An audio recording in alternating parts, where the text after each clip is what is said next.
ในระยะตลอด 5 ปีผ่านมาคณะพรรคองค์การปกครองแขวงอัตตปือทุกขั้นได้ถือสำคัญการนำพาชี้นำเวียกงานก่อสร้างหักฐานการเมือง พัฒนาชนบทรอบด้าน แก้ไขความทุกข์ยากของประชาชนบรรดาเผ่า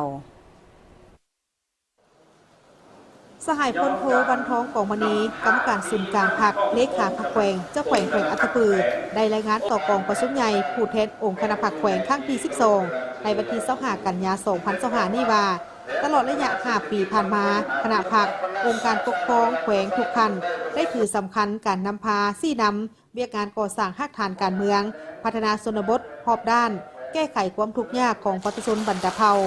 โดยหันเอาพนักงานลงก่อสร้างหักฐานการเมืองพัฒนาชนบทรอบด้านด้วยหลายรูปการตามขั้นในการสายตั้งสายหวงในการจะตั้งปฏิบัติเพื่องานตาม4เนื้อใน4คาดหมายอยู่หาเมืองเพื่อสุ่มใส่ปรับปรุงหักฐานการเมืองของระบอบประชาธิปไตยประชาชนให้นักแน่นเข้มแข็งซึ่งปรับปรุงระบบการเมืองอยู่หักฐานติดพันกับการก้าเกียมและดำเนินกองประชุมใหญ่3คันเฮ็ดให้การจะตั้งพันขยายมติกองประชุมใหญ่แต่ละคันมีขบวนการที่ฟุดฟื้น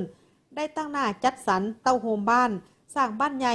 เป็นใจกลางการพัฒนาและกลายเป็นสีสันตัวเมืองน้อยในชนบทย้อนการนำผ้าสีน้ำท่ององค์คณะพรรคแขวงองค์คณะพรรคเมืองและอำนาจการปกครองเมืองชนะไส้เหตุให้การฟื้นฟูต้นกระทบดังกล่าวได้รับการแก้ไขสำเร็จเกือบ100%ชีวิตการเป็นอยู่ของประชาชนมีการหันเปลี่ยนไปทางที่ดีขึ้น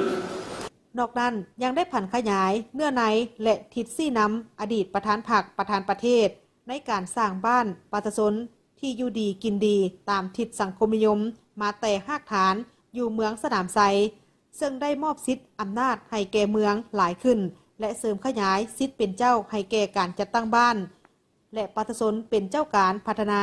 สุกยู่ติดตามปรับปรุงและบูรณะกงจักการจัดตั้งภาครัฐในทั่วแขวงสามารถเคลื่อนไหว